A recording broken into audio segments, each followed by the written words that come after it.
Welcome everyone to another call on the Solve Network. Today's guest expert is Deauke Robbens, who's going to be talking about leadership training with horses, which I'm very excited to learn more about. And I first met her when she came on the first time and did a talk about healthy habits. So I'm very happy to welcome her back. And I encourage anyone who's listening to this afterwards to go to our website, thesolvenetwork.com. We do have a calendar up now, and you'll be able to see who upcoming guest experts are. And if you'd like to join us live on the call, you're more than welcome to. Calls are the first and third Thursday of every month. And I'm happy to say we're booked up through November already. So if anyone is interested in being a guest expert, please contact us so that we can get you booked before we run out of spaces. And without any further ado, I'd like to welcome Deauke, and thank you so much for being on tonight. Hi, everyone. Thank you for having me once again. So I'm very excited to present this topic to you, which is not yet known that well, especially in the US. So I'm originally from Belgium, Europe, and Belgium and like the Netherlands, they're already big on this topic. So I'm happy to introduce it a little bit more and tell you a little bit more about it in the US especially. So I have a couple slides for you. It's more for the pictures because they say more than words. So I'm gonna start with sharing my screen. So today I'm going to talk about leadership coaching with horsepower. So that means horse assisted leadership trainings or equine assisted leadership trainings, how they often call them as well.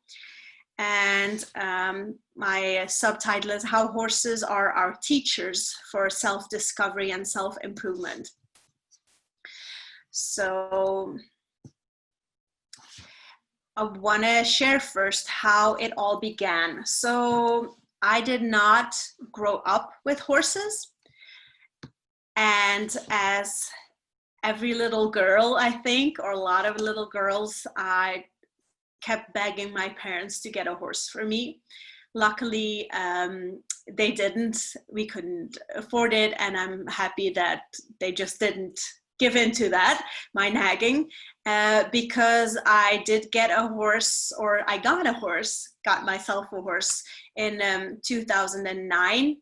And how that came about, because I didn't grow up with horses, I wasn't in the world of horses, and so how does someone as an adult suddenly has a horse? And the reason why is because I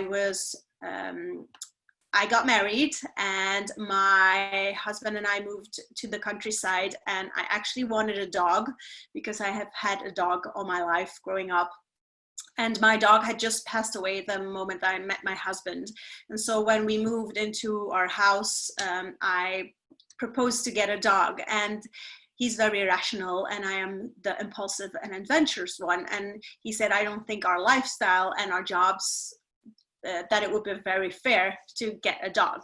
So what happened was that that summer I went and helped out an old friend. She needed some help with her horses, and I thought I can do that. So one night I came back in the house, and I said to my husband, what if we, instead of a dog, what if we got a horse? He didn't say no, so that's why I pushed it a little bit, and we had some pasture behind our house. And so 6 months later we had a horse, and it was an 1,100-pound Friesian.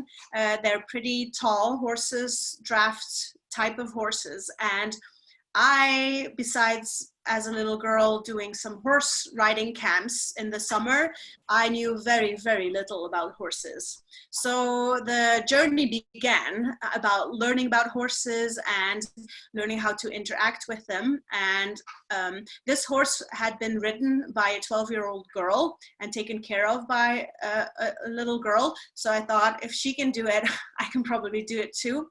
Well, after a couple of weeks, things went like downward, and I started to actually get a little bit scared, be afraid of the horse. I didn't understand him, and I thought he was pretty pushy and I felt a little bit threatened, and I got actually scared. And it was one of the only moments in my life that I regret getting a horse, because I thought, what did I get myself into now? Anyhow, the people at the farm there, they were all horse people. And so that friend that got me to, introduced to the horses, she said, you need to ride him and you need to work your horse and all that, and I'll give you riding lessons. So she helped me with that. And she was all about, you need to control the horse, you need to show the horse who's the boss.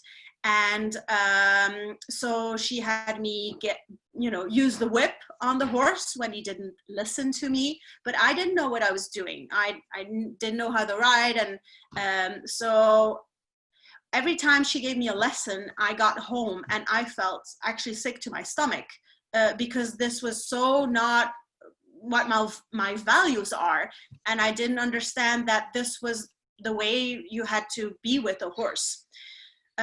So luckily, a little bit later, I bumped into this woman in Belgium who was a horse trainer for difficult horses, and her company or system that she designed is called Horsefulness. And so I had her help me with my horse. And so she taught me horsefulness is horsemanship with mindfulness combined. And so the more and more I learned, I thought, like, this is a blessing that I bumped into this lady, because this feels so much better than what I was taught in the beginning. So I learned that there's no such thing as bad horses, that it's just the communication that is not working, the vibes that are not aligned and all that. So it became a very, very interesting journey. And actually it became a journey about learning about myself. I felt that whatever challenge I bumped into with the horse, it always taught me something about myself. And I approached it with a lot of patience and understanding. And imagine that you meet a creature and you want to, or another person from another, and you want to communicate, but there is no mutual language. So how do you bring your message across and have that, creature or person, or have them do what you want without language? So with me not knowing so little about horses, I learned that, it's body language, and it's your energy, and it's your intention and your direction. So I learned all about that. And I learned also that if you are not a great leader, if you don't know what direction you are going or what your intention is, if you don't know that yourself, then how can that second person creature, how can they follow you? Why would they trust you to follow you? And like, horses are very different than a dog. A dog, most dogs, with dominance and with your voice and your intonation and volume of voice, you can make the dog come to you when you make yourself angry, or dominance is possible with a dog, and have them listen to you. But with a horse, an 1,100-pound horse, that's just not how it works with a horse. So I learned that a horse's primal priority is survival. Number one is survival. Number two is comfort. And number three is leadership. So I will tell you a little bit more about that. But first, let's move on to the next slide. So I got my horse. I learned a lot. And that was in 2009-10.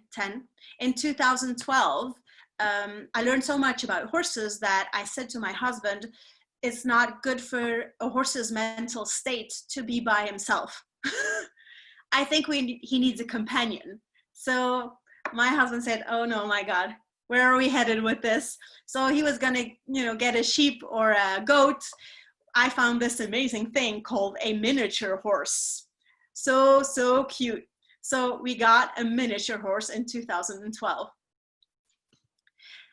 Then in 2014, we moved to the US, from Belgium to the US. Now, I don't have kids, and my first horse, Luca, I learned so much from him that we were so close and had such a big connection that I could not even imagine that I would not take him to my new home. So we actually had the horse flown over with the airplane. We didn't know if we would like the US, so we waited a little bit to see what we were going to do with the miniature horse. And then a year later, we decided we love it here in the US. We're going to stay for several years. What are we going to do with the miniature horse? So we brought him over as well. Then, guess what? Let me look at my picture. In 2016, I finally got my dog. And then in 2017, some impulsive reaction of mine had me rescue a horse. So we got a third horse. And last year, we rescued another dog. So that's how it started, with me wanting a dog, now getting a dog, and then starting with one horse. And then at a certain point, we had 3 horses and now 2 dogs.